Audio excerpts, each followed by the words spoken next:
इस वीडियो में पैसा तो हम लोग पढ़ने वाले क्लास 10th का केमिस्ट्री चैप्टर 1 जिसका नाम है रासायनिक अभिक्रिया और समीकरण का लघु उत्तरीय प्रश्न। तो आइए पैसा आपको संपूर्ण 1 से लेके 20 तक एकदम सरल शब्दों में और आसान भाषा में आपको समझ में आ जाएगा और एक भी प्रश्न आपको गलत नहीं मिलने वाला भाई साहब। फर्स्ट क्वेश्चन है कि रासायनिक समीकरण क्या है, एक उदाहरण देकर समझाएं। मोस्ट इंपोर्टेंट क्वेश्चन है, बिहार बोर्ड में कई बार पूछा गया। ठीक है, जितने भी इंपोर्टेंट क्वेश्चन आपको हम बताते रहेंगे। तो चलिए फर्स्ट का आंसर आपको कुछ इस प्रकार है जी। देखिए भाई साहब, लघु उत्तरीय प्रश्न का मतलब होता है 2 नंबर आपको मिलेगा। रासायनिक समीकरण एग्जाम में भी आपको एकदम सेम टू सेम छापना है, ठीक ना। जिस रासायनिक अभिक्रिया को सूत्र और संकेतों के द्वारा निरूपण करने की प्रक्रिया को रासायनिक समीकरण कहते हैं। मेरे प्यारे साथियों, सूत्र यानी जल का सूत्र क्या होता है जी, H2O, और संकेत जैसे सोडियम के संकेत Na, इसी द्वारा लिखने, निरूपण का मतलब होता है ना कि लिखने की प्रक्रिया को रासायनिक समीकरण कहते हैं। जैसे देखिए यहाँ पे हाइड्रोजन है और यहाँ पे क्लोराइड है, अभिक्रिया करके हाइड्रोक्लोरिक अम्ल बना रहा है भाई साहब। तो सूत्र और संकेतों के द्वारा लिखने के यानी निरूपण करने की प्रक्रिया को ही रासायनिक समीकरण कहते हैं। तो आपको पास तो फर्स्ट को लिख लेना है। चलिए क्वेश्चन नंबर देखेंगे सेकंड, संतुलित समीकरण किसे हैं कहते हैं। देखिए भाई साहब, रासायनिक अभिक्रिया है ना और रासायनिक समीकरण, तो रासायनिक समीकरण 2 प्रकार के होते हैं, एक संतुलित और एक असंतुलित। तो आपको पूरे हम विस्तार से बता देते हैं। जैसे संतुलित वाला देखिए भाई साहब, सबसे पहले वैसी रासायनिक समीकरण जिसमें समीकरण के दोनों ओर का मतलब ये अभिकारक हो गया और ये प्रतिफल हो गया। सर जी मुझे अभिकारक नहीं पता, तो जो रासायनिक क्रिया में भाग लेता है उससे अभिकारक आप पढ़े होंगे अगर अति लघु उत्तरीय, तो उसमें बहुत विस्तार से बताएं आपको, ठीक है। और जो पास तो रासायनिक क्रिया के फलस्वरूप बनता है वो प्रतिफल होता है। तो दोनों क्यों, जैसे हाइड्रोजन इधर भी 2 है, तो देखिए यहाँ भी हाइड्रोजन 2 है, क्लोराइड यहाँ भी 2 है, तो क्लोराइड 2 यहाँ भी है। सिंपल। बोलिए सर जी कैसे, इसके नीचे है तो 2 है, आगे भी रहता है तो वही होता है, ठीक ना। तो आपको ये लिख लेना है। ध्यान देंगे क्वेश्चन नंबर 3, रासायनिक समीकरण को संतुलित क्यों किया जाता है। सच बात है भाई, क्यों किया जाता है जी। तो आइए हम पास तो इसके बारे में भी जान लेते हैं। ध्यान दीजिए यहाँ पे, द्रव्यमान संरक्षण नियम को संतुष्ट करने के लिए रासायनिक समीकरण को संतुलित किया जाता है, ठीक है। ऐसा करने से अभिकारक और प्रतिफल दोनों तरफ की परमाणु संख्या समान होती है। अब अभिकारक किसे कहते हैं, प्रतिफल किसे कहते हैं, बार बार देखिए। तो ये मेरे पास तो ये अभिकारक हो गया और ये प्रतिफल हो गया। जो रासायनिक क्रिया में भाग लेता वो अभिकारक और जो रासायनिक क्रिया का फलस्वरूप बनता वो प्रतिफल।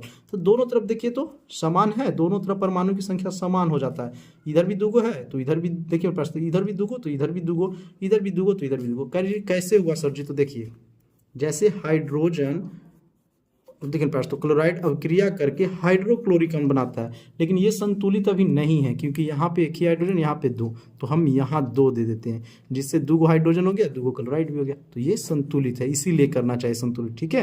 मेरे पास तो संतुलित करना आवश्यक है ना जी। हाँ सर, तो यहाँ से आपको अच्छे से नोट कर लेना है।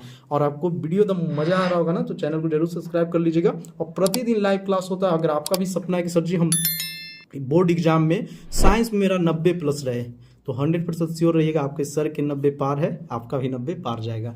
तो हमारे साथ क्लास में जरूर जुड़िए मेरे प्यारे साथियों। नंबर है इस पर आप व्हाट्सएप मैसेज करके किसी तरह के प्रश्न आप पूछ सकते हैं, कुछ भी दिक्कत हो तो।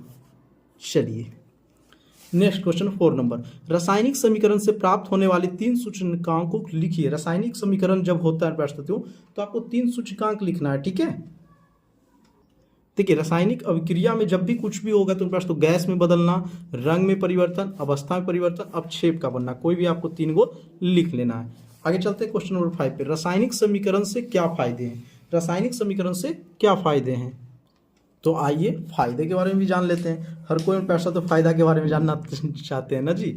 देखिए रासायनिक समीकरण से रासायनिक अभिक्रियाओं को दर्शाना आसान हो जाता है। रासायनिक समीकरण से रासायनिक अभिक्रियाओं को दर्शाना आसान हो जाता है, आसान मतलब सरल, और ये समय और लिखने की बचाता है। समय भी लिखने का प्रयास तो बचाता है। जैसे देखिए उत्पाद की गणना आसानी से हो जाता है, कागज की भी बचत होती है भाई साहब, सबसे बड़ा तो यही समस्या है, कागज भी बचता है। चलिए तो ये फायदे थे।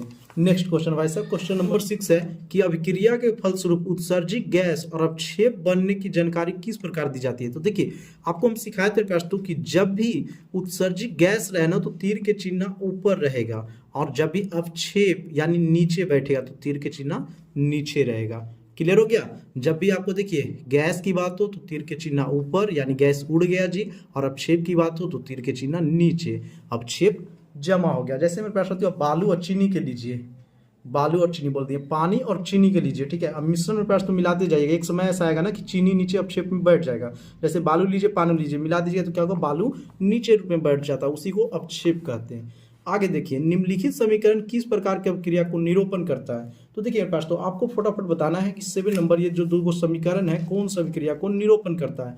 तो पहला लिख लीजिएगा अपघटन अभिक्रिया, अपघटन अभिक्रिया। बोले सर जी अपघटन क्या है, तो अपघटन अभिक्रिया में तो वैसी रासायनिक क्रिया जिसमें कोई पदार्थ को गर्म करते हैं, दो या दो से अधिक पदार्थ में टूट जाता है। अपघटन के दूसरा नाम है वियोजन अभिक्रिया। आपको कहीं कहीं वियोजन भी लिखे तो कोई दिक्कत ना, दोनों लिख लीजिए, अपघटन या वियोजन अभिक्रिया। फिर देखिए AgNO3 सिल्वर नाइट्रेट और NaCl अभिक्रिया करके पास, तो ये क्या होगा ना, अपक्षेप के रूप में जमा हो जाता है। तो कौन सा अभिक्रिया है, अवक्षेपण अभिक्रिया, अवक्षेपण अभिक्रिया लिख लीजिएगा आप अच्छे से, ठीक है ना। आपको दिख रहा होगा क्योंकि पास तो वीडियो आप पहले भी हम बनाए थे, लेकिन इसमें जानते हैं जो भी उसमें थोड़ा बहुत भूल चूक हुआ था, यानी जो भी मेरे पास क्वालिटी कम था ना, सबको एकदम अच्छे से ला दिए। क्योंकि आप लोग कमेंट किए थे सर जी साफ थोड़ा दीजिए, इस वीडियो में पास एकदम आपको क्वालिटी वाला मिलेगा, समझिए। एकदम फेयर लवली सभी को लगाए हैं और चिकना कर दिए हैं। क्वेश्चन नंबर 8 देखिए, संयोजन अभिक्रिया क्या है। हाँ हाँ हाँ, आप पढ़े होंगे प्यार साथियों, फर्स्ट चैप्टर में ही आता है संयोजन अभिक्रिया किसे कहते हैं। तो चलिए प्यार तो इसके बारे में जान लेते हैं। तो देखिए भाई साहब, आपके सामने संयोजन अभिक्रिया लिखा हुआ है। देखिए, वैसी रासायनिक अभिक्रिया जिसमें दो या दो से अधिक पदार्थ आपस में अभिक्रिया करके एक नए पदार्थ का निर्माण करते हैं, जिसका गुण मूल पदार्थों के गुणों से बिल्कुल भिन्न होता है। ये मेरे पास तो मेरा नोट्स है, ठीक है, बच्चे के द्वारा बनाया गया। अगर आपको ये नोट्स चाहिए तो आप व्हाट्सअप नंबर जो दिए गए ना उस पर आप संपर्क कर सकते हैं। यहाँ से जैसे में एक उदाहरण भी आपको दे देते हैं, ये आप लिख लीजिएगा, लेकिन मेन आपको उदाहरण लिखना होगा ये वाला। देखिए दिख रहा है जी, हाइड्रोजन और ऑक्सीजन क्रिया करके जल का निर्माण करता है। फिर बहुत सारा क्रिया, मैग्नीशियम ऑक्सीजन से क्रिया करके मैग्नीशियम ऑक्साइड का निर्माण करता है। कोई भी आप दे सकते हैं, Fe यानी फेरस में तो यानी लोहा यानी आयरन बोलते हैं इसको, और सल्फर से क्रिया करके फेरस सल्फाइड बनाता है, ठीक है। बहुत सारा है क्योंकि ये फेयर कॉपी है इसीलिए इसमें भर दिए, लेकिन आपको कोई एक ही लिखना होगा, ज़्यादा ना लिखिएगा। देखिए आगे देखते हैं क्वेश्चन नंबर 9, आप कैसे प्रदर्शित करेंगे कि कॉपर सिल्वर से अधिक क्रियाशील होता है। तो देखिए ये मेरे पास साथियों आपको बुक में ही दिया गया, फटाफट हम आपको बता देते हैं।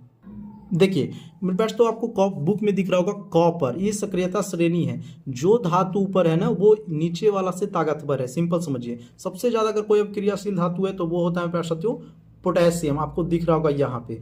तो देखिए यहाँ पे कॉपर की बात हो रही है और सिल्वर की। सिल्वर मतलब प्यार साथियों चांदी, तो चांदी क्रिया कम करता है। ऐसे भी आप लोग जानते हैं सबसे कम किसका होता है, सोना की, क्योंकि सोना आप लोग पहनते होंगे, चांदी रंग नहीं परिवर्तन होता है, यानी सर जी अभिक्रिया नहीं करता है। तो कॉपर प्यार साथियों कैसे है जी, अधिक है ना, तो इसी को हम आपको लगा दिएंगे स्क्रीनशॉट, वहां से आप लोग लिख लीजिएगा, ठीक है, क्योंकि ये ऊपर है सक्रियता श्रेणी में। चलिए आगे देखते हैं। 10वां नंबर क्वेश्चन है प्यार साथियों कि ऑक्सीकरण और अपकरण क्रियाएं क्या है। मोस्ट इंपोर्टेंट क्वेश्चन है, ठीक ना। तो देखिए ऑक्सीकरण के बारे में सबसे पहले आप लोग जान लीजिए, बहुत ही सिंपल है, एकदम सरल भाषा में लिखा हुआ है ताकि आपको याद हो जाए, ठीक ना लाडले। देखिए वैसी रासायनिक अभिक्रिया जिसमें कोई यौगिक ऑक्सीजन से संयोग और हाइड्रोजन को त्याग करता है उसे ऑक्सीकरण कहते हैं। सिंपल समझिए, इसका नाम है ऑक्सीकरण, यानी ये सिर्फ किसके साथ दोस्ती करेगा, ऑक्सीजन के साथ। तो बोलेंगे कि वैसी रासायनिक क्रिया जिसमें कोई यौगिक ऑक्सीजन से दोस्ती कर ले, यानी संयोग मतलब जुट जाए, और हाइड्रोजन को त्याग कर दे यानी टूट जाए, तो उसे ऑक्सीकरण कहते हैं। याद हो गया कि नहीं, फटाफट बताइए। अगर याद हो गया अगर तो तुम चैनल को सब्सक्राइब कर दीजिए प्यार साथियों, और सभी अपने दोस्तों के पास शेयर कर दीजिए। इससे अच्छा आपको यूट्यूब पर एक वीडियो नहीं मिलने वाला है, इतने मस्त क्वालिटी में एकदम ध्यान के साथ बनाया गया है, और बोर्ड के लिए एकदम अति महत्वपूर्ण है। उसके बाद हम लोग जानेंगे अवकरण अभिक्रिया। ध्यान दीजिए, वैसी रासायनिक अभिक्रिया जिसमें कोई पदार्थ हाइड्रोजन से संयोग कर ऑक्सीजन को त्याग करता है, इसमें उल्टा हो जाता है उसका। इसमें क्या होता है ना, अवकरण की करता है कि हाइड्रोजन से दोस्ती करेगा और ऑक्सीजन कहेगा चल बाहर निकल, ऑक्सीजन को निकाल देता है, तो इसे कहते हैं अवकरण। एक और नोट याद रखिएगा कि ऑक्सीकरण और अवकरण अभिक्रियाएं दोनों हमेशा साथ साथ होता है, इसी को तो रेडॉक्स अभिक्रिया कहते हैं। ऑक्सीकरण अवकरण पता हो गया जी। नेक्स्ट क्वेश्चन 11 नंबर, निम्नलिखित अभिक्रिया में कौन सा संयोजन है, कौन विस्थापन है, ठीक है। तो देखिए मेरे पास साथियों आपको बताया था कि संयोजन अभिक्रिया किसे कहते हैं, विस्थापन अभिक्रिया किसे कहते हैं। तो देखिए संयोजन अभिक्रिया ये हो जाएगा, दूसरा नंबर वाला क्या है जी, संयोजन अभिक्रिया, लिख लेना आपको, ठीक ना। यहां से दिख रहा है ना, ये हो जाएगा संयोजन अभिक्रिया और ये हो जाएगा विस्थापन अभिक्रिया। बहुत अच्छा, ये आपको लिख लेना है, फर्स्ट वाला विस्थापन अभिक्रिया, सेकेंड वाला संयोजन अभिक्रिया। चलिए प्यार साथियों, उदाहरण सहित किसी अवक्षेपण अभिक्रिया का वर्णन करना है। तो चलिए उदाहरण के साथ अवक्षेपण अभिक्रिया को भी बता देते हैं आपको। अवक्षेपण अभिक्रिया प्रश्न तो आप सभी के सामने है जी। वैसी रासायनिक क्रिया जिसमें दो यौगिक के जलीय विलयन अभिक्रिया कर अवक्षेप का निर्माण करता है। बताए थे ना आपको कि बालू ले लीजिए और पानी ले लीजिए, उसका मिश्रण करेंगे तो नीचे देखिएगा बालू जम जाएगा, वही तो अवक्षेप हो गया। तो प्रश्न तो वैसी रासायनिक क्रिया जिसमें दो यौगिक जलीय विलयन अभिक्रिया करके अवक्षेप का निर्माण करता है अवक्षेपण अभिक्रिया कहलाता है। सिंपल में एकदम नोट्स लिखा हुआ है, आपको चाहिए तो फटाफट कमेंट कीजिए। और देखिए NaCl AgNO3 AgCl प्रश्न तो NO3 क्या हो गया जी सर जी, ये क्या है, ये उदाहरण है, क्या है यहाँ पे बताइए, नमक का सूत्र सोडियम क्लोराइड और ये सिल्वर नाइट्रेट। अब क्रिया करके पढ़ सकते हैं, देखिए AgCl यानी सिल्वर क्लोराइड और NaNO3 यानी सोडियम नाइट्रेट का निर्माण करता है। चलिए भाई साहब देखिए क्वेश्चन नंबर 13 है कि निम्नलिखित अभिक्रियाओं को संतुलित समीकरण लिखें। जैसे पोटेशियम क्लोरेट, तो आपको पता ही नहीं होगा कि पोटेशियम क्लोरेट कहते किसके हैं, तो इसीलिए तो कहते हैं कि हमारा बेसिक क्लास में तो ज्वाइन कीजिए। जैसे हम आपको बताते हैं, देखिए पूरे अच्छे से हम दिए हैं, और आपको नहीं ज्वाइन भी किए ना, आपको पीडीएफ चाहिए पीडीएफ ले लीजिए। जैसे एल्युमिनियम सल्फेट, सिल्वर नाइट्रेट, ठीक है, मैग्नीशियम ऑक्साइड, सभी को बहुत ही अच्छा से हम लिख दिए हैं। देखिए मेरे प्यारे साथियों, तो यहाँ पे बोला गया पोटेशियम क्लोरेट, तो पोटेशियम क्लोरेट किसको बोला जाता है, KCl को, KCl3, और गर्म किया जा रहा है ना तो पोटेशियम क्लोराइड यानी KCl और ऑक्सीजन बनते हैं। देखिए यहाँ पे बहुत ही अच्छा से लिख दिए, ये है पोटेशियम क्लोरेट, इसको गर्म के सिंबल ये होता है त्रिभुज की तरह। तो पोटेशियम क्लोराइड और ऑक्सीजन गैस बन रहा है, गैस ऊपर उड़ जाता है। सेकेंड नंबर है सोडियम हाइड्रोक्साइड और सल्फ्यूरिक अम्ल। ओहो हो, सोडियम हाइड्रोक्साइड NaOH, सल्फ्यूरिक अम्ल का सूत्र क्या होगा जी H2SO4। ठीक है, सबसे अधिक मेरे पास तो यही अम्ल राज में काम करता है। ठीक है जी, सबसे अगर अधिक अम्लीय है, इसे अम्लों का राजा बोला जाता है H2SO4 को। तो अब क्रिया करके देखिए सोडियम सल्फेट और जल का निर्माण करता है। सिंपल है। चलिए फिर बोला गया कैल्शियम हाइड्रोक्साइड और कार्बन डाइऑक्साइड, तो कैल्शियम हाइड्रोक्साइड और कार्बन डाइऑक्साइड के बीच में क्रिया होता है तो कैल्शियम कार्बोनेट और जल का निर्माण होता है। यही तो आपके क्वेश्चन भी बोला जा रहा है। हाँ सर जी, बहुत अच्छा। उष्मा क्षेपी और उष्मा शोषीय क्रिया से आप क्या समझते हैं, देखिए वो भी बता देते हैं आपको फटाफट। तो हर चीज की समस्या हमारा नोट्स आपको करेगा, ठीक है, इसीलिए बोलते हैं कि तो आज ही क्लास ज्वाइन कीजिए और डाउनलोड कीजिए यूट्यूब स्टडी ऐप, ठीक ना। लाइव क्लास प्रतिदिन चलता है, कहीं देर ना हो जाए, कहीं देर ना हो जाए। आपका भी सपना है कि 90 पार करेंगे, सर जब 90 पार कर सकते तो आप क्यों नहीं कर सकते हैं साइंस में। वैसी रासायनिक क्रिया जिसमें अब क्रिया के फलस्वरूप उष्मा उत्पत्ति होती है उसे उष्मा क्षेपी कहते हैं। आपको लग ही रहा होगा उष्मा क्षेपी जो उष्मा के देता है सर जी, हाँ। वैसी रासायनिक क्रिया कोई भी अब क्रिया हो जिसमें उष्मा निकले, जैसे हम ही दोनों मिलकर समझिए ना कि दो दोस्त मिलकर खूब लड़ते हैं, आप देखते हैं पसीना पसीना हो जाते हैं यानी उष्मा निकल रहा है, तो वो भी एक उष्माक्षेपीय क्रिया हुआ। चलिए, और उष्मा शोषी सर जी जो उष्मा के लो, हाँ भाई साहब, वैसी रासायनिक क्रिया जो उष्मा की उपस्थिति में ही संपन्न होता है उसी को तो उष्मा शोषी कहेंगे, और जो अभिक्रिया के दौरान उष्मा निकालेगा उसको उष्मा क्षेपी। चलिए, तो आशा करते हैं कि आपको एकदम समझ में मस्त तरीका से आ गया होगा। तो इसी बात पर पैस तो चैनल को जरूर सब्सक्राइब कर लीजिए और शेयर कर दीजिए अपने दोस्तों के पास। भाई सभी मित्र एकदम पढ़ लो, बवाल है। नेक्स्ट क्वेश्चन है भाई साहब कि निम्नलिखित पदों को व्याख्या कीजिए। ऑक्सीकरण और अवकरण, तो अभी ना मैं आपको बताया है जी। देखिए 10वां नंबर क्वेश्चन क्या है, ऑक्सीकरण और अवकरण अभिक्रियाएं क्या है, तो वही चीज लिख लीजिएगा ऑक्सीकरण और अवकरण के बारे में, ठीक ना। अब आपको पता करना खाद्य पदार्थ दूषित होना, खाद्य पदार्थ दूषित काहे होता है, तो देखिए हम प्रश्न आपको बताए थे किस में, अति लघुतरीय में, कि जब कोई भी भोजन को खुली वायु में लंबे समय तक छोड़ दिया जाता है ना तो ऑक्सीजन से क्रिया कर लेता है और गंधयुक्त हो जाता है, और इसी को तो गंधयुक्त पदार्थ कहते हैं। ठीक है, आप देखोगे कि मम्मी दाल बना के सुबह धर देती है और शाम को जब खाने जाते हैं तो दाल खट्टा हो जाता है, तो वो क्या हो गया, गंधयुक्त हो गया, काहे, ऑक्सीजन से क्रिया कर लेता है, इसलिए तो फ्रिज आ गया, रेफ्रिजरेटर आ गया। चलिए तो इस प्रकार आप लिख लीजिएगा, इसे कोई दिक्कत नहीं है। आगे देखें प्यारे साथियों, क्वेश्चन नंबर 16, कॉपर सल्फेट के विलयन में लोहे के टुकड़े को डाल देने पर विलयन का रंग क्यों बदल जाता है। चलिए जी भाई साहब, इसका आंसर पैस तो हम आपको बुक से ही लिखा देते हैं क्योंकि आपको पढ़े होंगे एकल विस्थापन अभिक्रिया, ठीक है। तो देखिए इसमें क्या होता है ना कि लोहा कॉपर सल्फेट के विलयन पैस तो अभिक्रिया करता है, तो इसको सिंपल है ये है, आप देखे होंगे ना कि कोई बच्चा एक सीट पे बैठता होगा, तो अगर उसके सीट पर आप आके बैठ जाइएगा तो आपको आएगा उठा के हटा देगा, वही क्या है, एकल विस्थापन क्रिया। क्योंकि वो ऐसे रासायनिक क्रिया जिसमें किसी यौगिक के जलीय विलयन में उपस्थित तत्व को उसको विस्थापित करके उसका स्थान ग्रहण कर लेता है। इससे न मिलाइएगा, वो हम लिखाते हैं जो सरल शब्दों में रहता है, किताब वाला भाषा तो भाई साहब दिक्कत होगा आपको। यहाँ से आपको लिख लेना, देखिए दिया गया ना कि इस अभिक्रिया के फलस्वरूप कॉपर सल्फेट के विलयन का नीला रंग गायब हो जाता है, ठीक है। तो आप यहाँ तक लिख सकते हैं, ठीक है भाई साहब, और ये आप उतार सकते हैं। चलिए मेरे पास तो आगे देखते हैं हम लोग क्वेश्चन नंबर कितना जी, तो सर जी क्वेश्चन नंबर 17 निम्नलिखित अभिक्रिया को संतुलित समीकरण के रूप में लिखिए। देखिए जैसे बेरियम क्लोराइड है ना और एल्युमिनियम सल्फेट है, और इसको प्रस्तुत बेरियम सल्फेट और एल्युमिनियम क्लोराइड सब आपको लिखने आना चाहिए। अगर नहीं लिखने आता भाई साहब तो बहुत दिक्कत है। आप हमारे साथ जरूर जुड़िए और अपना, हम जानते हैं कि आप लोग होमवर्क पूरा करते हैं लेकिन नहीं, बोर्ड में भी एग्जाम में नंबर लाइए भाई साहब हमारे साथ जुड़ के। चलिए मेरे प्यारे साथियों ठीक है जी। देखिए ये हो गया बैरियम क्लोराइड और यहाँ पे एल्युमिनियम सल्फेट, अभी क्रिया करके बैरियम सल्फेट और एल्युमिनियम क्लोराइड, तो ये आपको तो दिया गया था, संतुलित करना था, तो संतुलित हम कर दिए हैं। ये एक समीकरण कैसा है, संतुलित समीकरण है। फिर देखिए उसी में बोलता है सोडियम और जल अभिक्रिया करके सोडियम हाइड्रोक्साइड और हाइड्रोजन बनाता है। तो सोडियम और जल, जल के सूत्र क्या होता है H2O, लेकिन भारी जल के D2O, और ये अभिक्रिया करके सोडियम हाइड्रोक्साइड और हाइड्रोजन गैस बनाता है। तो ये भी संतुलित है। कैसा संतुलित है, 2 गो हाइड्रोजन, तो 2 गो हाइड्रोजन। देखिए यहाँ पे मेरे पास तो हाइड्रोजन कितना है 4, 2 दूना 4, तो यहाँ पे कितना है 2 और यहाँ भी 2, 2 दूना 4। ऑक्सीजन का एगो है 2 गो, ऑक्सीजन का एगो है 2 गो। संतुलित है। सब चीज सिखाएं कैसे संतुलित होता है, नहीं होता है ध्यान दीजिए। नेक्स्ट क्वेश्चन, ठीक है जी। नेक्स्ट क्वेश्चन है कि वियोजन या अपघटन अभिक्रिया के उदाहरण दीजिए और गर्म करने से ऐसी अभिक्रिया को दर्शाने के लिए कोई एक कार्यपाल का वर्णन कीजिए। तो वियोजन अभिक्रिया या अपघटन अभिक्रिया हम आपको बताए थे, तो चलिए आपको हम बुक से ही बता देते हैं, ठीक है। ये कहाँ मिलेगा, वियोजन अभिक्रिया या अपघटन अभिक्रिया।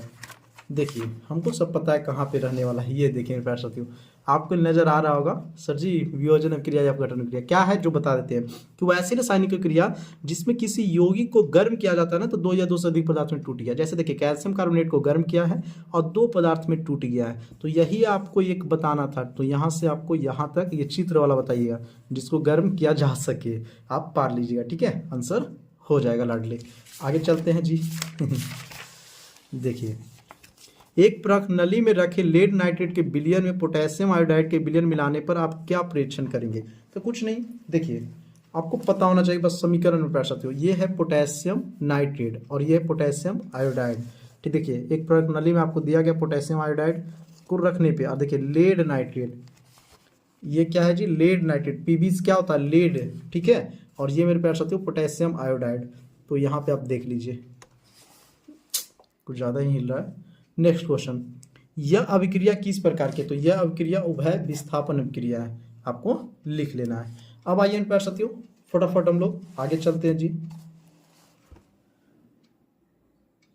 देखिए तीसरा नंबर दिया गया, तो आप बुक से लिख सकते हैं, एक संतुलित रासायनिक समीकरण के उभय विस्थापन वाला आपके बुक में है, वहां से आप लिख लीजिएगा। और ये हम बताए भी पीछे, निम्नलिखित अभिक्रियाओं को ऑक्सीकारक की पहचान करते। तो देखिए जो ऑक्सीकारक है ना वो ऑक्सीजन को हरास होता है। तो यहाँ पे Pb3O4 है, तो देखिए ऑक्सीजन निकला, यानी फर्स्ट का पैर, तो ये हो जाएगा जी।